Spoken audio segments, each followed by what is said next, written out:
All right, let's get right into it. Today, we're unpacking a seriously fascinating framework from self-made multimillionaire Mark Tillsbury. This guy started with absolutely no qualifications, no money, and yet he built a massive empire. But digging into the source material, his real secret wasn't just about what he did, it was about what he actively avoided doing. So we're going to explore his blueprint of the 7 anti-wealth traps. These are the hidden pitfalls that literally keep most people broke.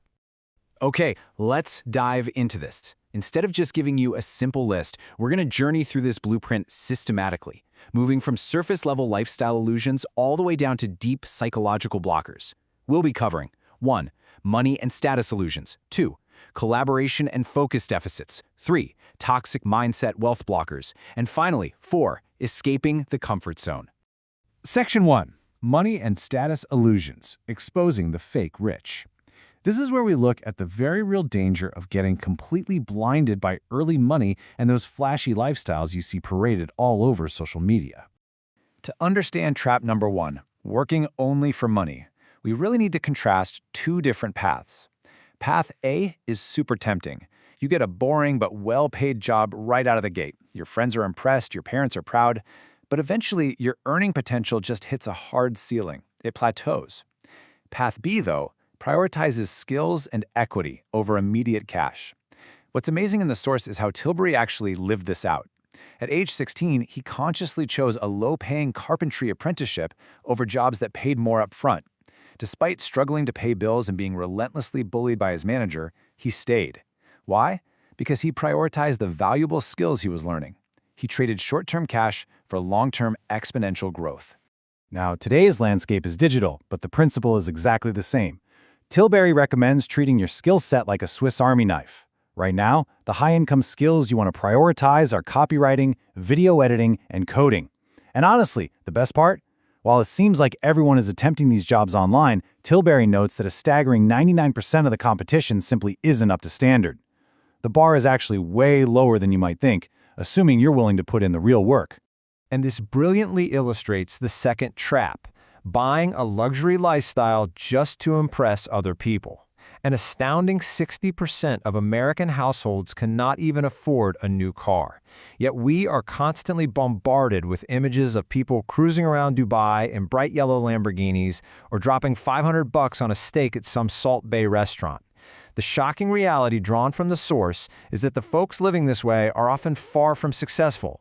They're drowning in credit card debt, taking months to pay off a single vacation, all just to play this flexing game online.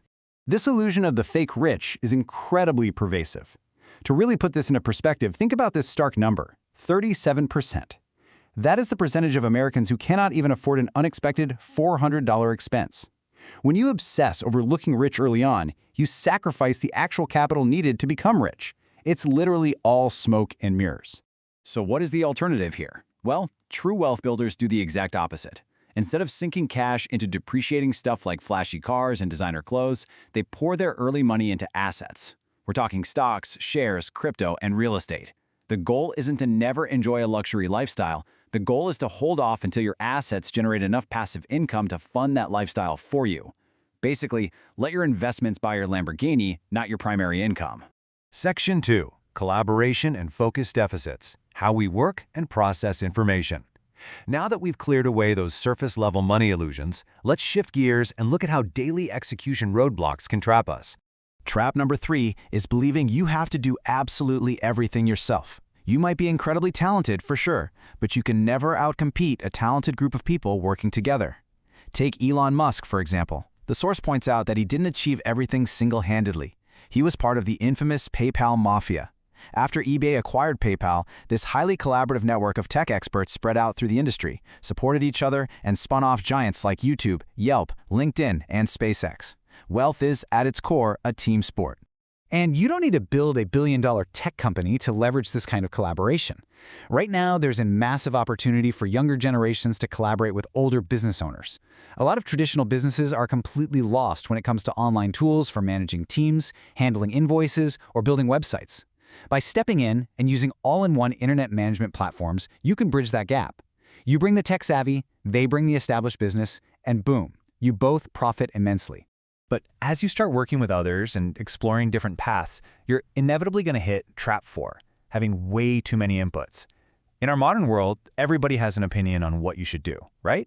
Be a doctor, start a side hustle, travel the world. This creates cognitive overload. It's what happens when your brain simply cannot cope with the overwhelming amount of information and choices being thrown at it. It leads to severe mental fatigue and decision paralysis, where you essentially end up doing nothing at all. The fix? Figure out your end destination, work backward, and strictly limit the opinions you listen to. Filter out that general noise and tune in to specific, expert advice. Let's move to Section 3, Toxic Mindset Wealth Blockers, the internal game. Because, let's be real, if your mind isn't right, all the skills and collaboration in the world won't save you. Trap number 5 is being ego-driven. Arrogance is a totally silent wealth killer. When you're arrogant, you suffer from the iceberg principle. You assume that what you know is the entire picture, completely forgetting that the massive chunk of knowledge you actually need is hidden deep beneath the surface. Ego makes you hyper-focus on dreaming about that big end goal, and in the process you overlook the small, tedious, but absolutely crucial daily steps. It makes you dismiss the wisdom of mentors because you falsely believe you've already got it all figured out. Which brings us right to Trap 6, passing the blame. The source features this really powerful Chinese proverb. The man who blames others has a long way on his journey to go. The man who blames himself is halfway there. The man who blames no one has already arrived. It is so incredibly natural to want to blame the economy, your boss, or a rigged system when things go south. But as the source highlights, those tiny instances of blame grow into a habit that completely paralyzes you. Take a second and reflect on your own daily habits right now. Which of these 3 men are you currently acting like? So the crucial point is really a choice between 2 objects, a magnifying glass and a mirror. If you pick up the magnifying glass, you're going to hyper-focus on other people's flaws and build massive systemic excuses for why you aren't succeeding. But if you drop that and pick up the mirror, you are forced to focus entirely on your own thoughts and actions. And those are the only things you can actually control. True wealth requires extreme personal accountability. Section 4, Escaping the Comfort Zone, Breaking the Self-Imposed Prison. This final phase of the explainer is all about breaking out of the trap of staying static. Trap 7 is seeking safety. According to the source, a staggering 50% of Brits never leave their comfort zone. They retreat into what feels secure, essentially trapping themselves in a tiny circle with absolutely no gaps and zero room for growth. Tragically, 45% of them carry this quiet, lingering worry that they will eventually regret playing it so safe. Now, what's really interesting here is how Mark Tilbury's own life proves that expanding your comfort zone is not just a one-time event, it is a lifelong, infinite process. He pushed past his initial boundary by taking that carpentry apprenticeship at 16. But he didn't stop there. In his 20s, he pushed again into side hustles, then into owning his own business. By his 40s, he was pushing past language and cultural barriers by traveling all the way to China for manufacturing. And even at age 53, feeling a bit complacent despite his massive success, he expanded his boundary yet again to start a YouTube channel. The space outside your comfort zone is infinite, but you have to actively claim it for yourself. If you stay static, you miss out on literally all the possibilities that could have been yours. So, I want to leave you with this question to answer for yourself right now. Which boundary will you push past today to expand your circle?